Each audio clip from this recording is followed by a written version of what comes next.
What's up, guys? We're going to do a little segment for y'all. We're stepping into the studio.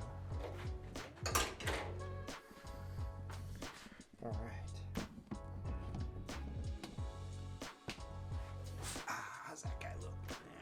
We got to do this just a little bit. All right, man. So what's up, everybody? I'm Caylen, and I am coming at you today with a little video talking about my first preliminary observations of the Vector X right here. So I've been using these things for a couple weeks now, and I wanted to make sure that I use them as well as I possibly could, so that way I could be familiar with them before I started doing instructional videos. And I got to tell you guys, these things are incredibly easy to use, and the integral ballistics is super clutch when it comes to the way that the user interface is laid out. And then the app that Vector X has, or Vectronics has, to link these things together is super cool, and I can't wait to go through that with you guys. It's really easy to use. It's probably one of the most easiest interfaces to use with, shooting technology that I've seen yet. So what I want to do is give you guys a little run through of a video that was shot at our Scout PhD class that we did in conjunction with Scout PhD in Montana last week. And so there was a videographer there, and he was kind enough to film one of the stages that we set up for our students for our final day. So what I'm going to do is I am going to go through this video with you guys, and you guys will see the video plan, and I'm going to talk through it so that way you guys can hear my commentary and hear what I have to say about both the shooting positions. I'm going to kind of debrief this stuff, as well as the Vector X where it's applied. And unfortunately, I didn't put a trigger cam on for this. It was kind of like impromptu. We just were like, hey, let's do this. So no sweat, no big deal. But I'm going to go through and talk to you guys about the video. So let's do it. Okay, so what this is get my notes. Okay, so we had 3 positions. Position 1 had 2 targets, 500 yards, 1 round each. One of the targets was 2 MOA, and one of the targets was 1 MOA. So it's kind of like a KYL, if you will. Position 2, you had to move to position 2. It was 1 target, 2 shots, 477 yards. That one was 2 MOA. And position 3, you had to move again. That was 2 positions, 2 targets. Well, 1 target, 1 position, second target, a second position. One at 454 yards, about 2 MOA, and then another one at 287 yards, which was huge. It was like a 3 MOA plate. So, and those were 2 rounds each. So I ran the whole thing in a time limit of 4 minutes and 37 seconds. And let's see how many shots I took. 2, 4, 6, 7. There were seven shots, and I came away with 6 points. So it was a good little course of fire for all the students at the PhD course to kind of summarize and wrap everything up that they learned over the course of the 2.5 days before we kick this off. So let's see what the video looks like. All right. Okay, so I'm going to move up here to this first position. In this first position, you guys can see I'm going to use my sky pods here, and I'm kind of fumbling around with them a little bit, but one leg is going to come out longer than the other, and I'm also going to take that right leg, I'm going to move it as far out and wide as possible, and I'm going to put these bipods in this loose dirt on this berm. And you can see I'm going to kind of find the right spot. I got to shoot through a couple of pieces of vegetation there. So I got the rifle set. I'm going to pull the Vector X's out and get a range. Now the user interface is super simple. I already have my rifle programmed, and I'm going to get a range, dial my dope, and then I'm going to re-stow my binos. The wind was blowing about 8 to 10 miles an hour at about a 50% value, and this target was at 500 yards. And I think I needed about 3/10 worth of left wind.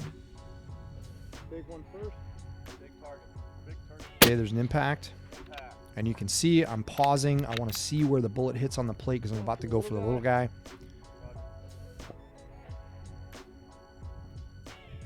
And there's an impact again. All right, so I'm going to clear out the gun, take my dope off, and I'm going to get my bipods back to where they're stowed for movement, and grab all my kit, And we're going to move to position number 2. And do a little overshoot, not that bay, this bay.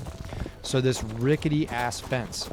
So I knew for sure that I was going to have to use some sort of, additional support because the thing was rickety as all hell. And all I brought with me was a pint-sized game changer filled with Get Light. So I know immediately I'm going to go to my tripod, and I'm shooting, or I'm using a Really Right Stuff TFCT 24L.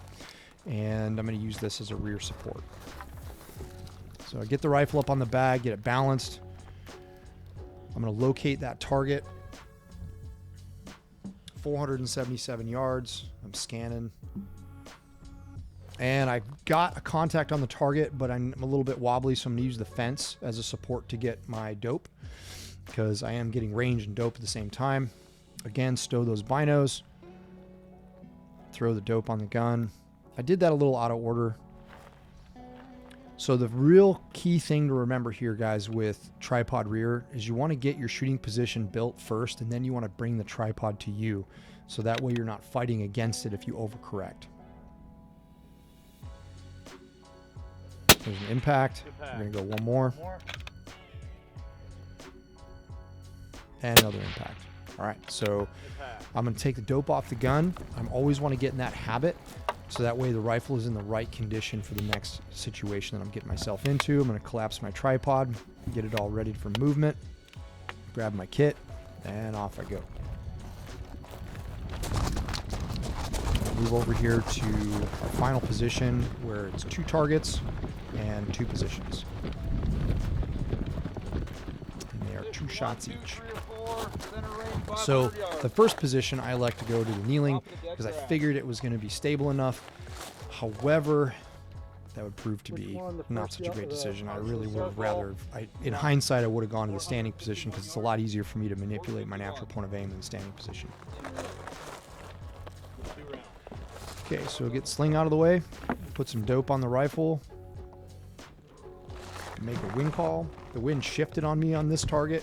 It went from left to right, now to, right to left. I'm checking my wobble. I'm not liking what I'm seeing.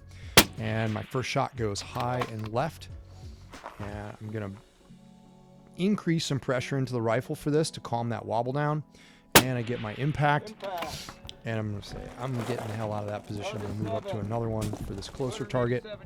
I'm going to go to the standing position because for me, the standing position is the most, it's the most adaptable, meaning I can adjust my natural point of aim really, really quickly and make it super precise.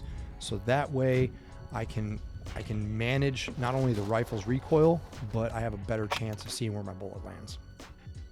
There's an impact. And there's an impact.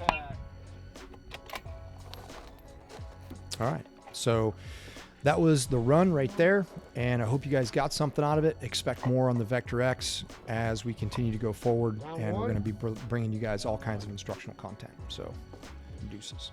That one was wobbly. Hey, man. I'm already here.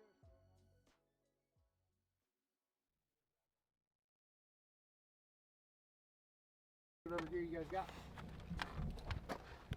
They're easy targets. It's going to challenge you guys, but relatively easy targets. So, little taste of what an NRL hunter event would look like. So, you guys good? Let's roll.